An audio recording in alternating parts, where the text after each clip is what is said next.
தொழிற்சாலையின் மனிதவள மேம்பாட்டு அதிகாரியை தாக்கியதாக உளுந்தை ஊராட்சி மன்ற தலைவர் கைது செய்யப்பட்டார்.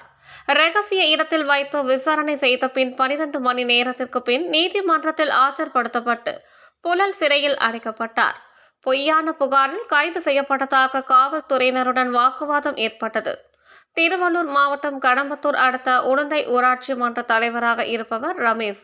அங்குள்ள தனியார் தொழிற்சாலை ஊராட்சி மற்றும் நகர ஊரமைப்பு துறையிடம் திட்ட தொழில்நுட்ப அனுமதி வரைபட ஒப்புதல் பெறாமல் இருந்து வருவதாகவும், ஊராட்சிக்கு ஆண்டுக்கு செலுத்த வேண்டிய வரி வருவாயும் செலுத்தாமல் இருந்து வந்ததாகவும் கூறப்படுகிறது. இது தொடர்பாக ஊராட்சி நிர்வாகம் சார்பில் பலமுறை அந்த தொழிற்சாலைக்கு அறிவிப்பாணை செய்தும் வரியும் செலுத்தாமல் இருந்து வந்ததாகவும் கூறப்படுகிறது.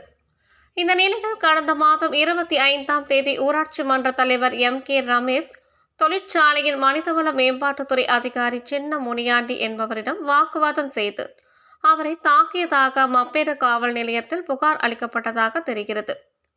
இதனைத் தொடர்ந்து மப்பேடு காவல்துறையினர் 4 பிரிவுகளின் கீழ் வழக்கு பதிவு செய்து அவரது இல்லத்தில் இருந்து அழைத்துச் சென்று ரகசிய இடத்தில் வைத்து விசாரணை நடத்தப்பட்ட நிலையில் 12 மணி நேரத்திற்கு பின் திருவள்ளூர் குற்றவியல் நீதிமன்ற நடுவர் பவித்ரா முன்பாக ஆஜர்படுத்தப்பட்டார்.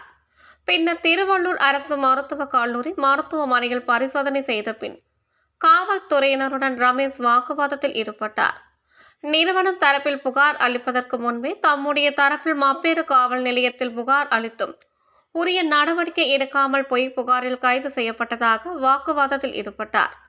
இதனிடையே 15 நாட்கள் நீதிமன்ற காவலில் வைக்க குற்றவியல் நடுவர் உத்தரவிட்டதை அடுத்து பலத்த காவல்துறை பாதுகாப்போடு சென்னை புழல் மத்திய சிறையில் அவர் அடைக்கப்பட்டார்.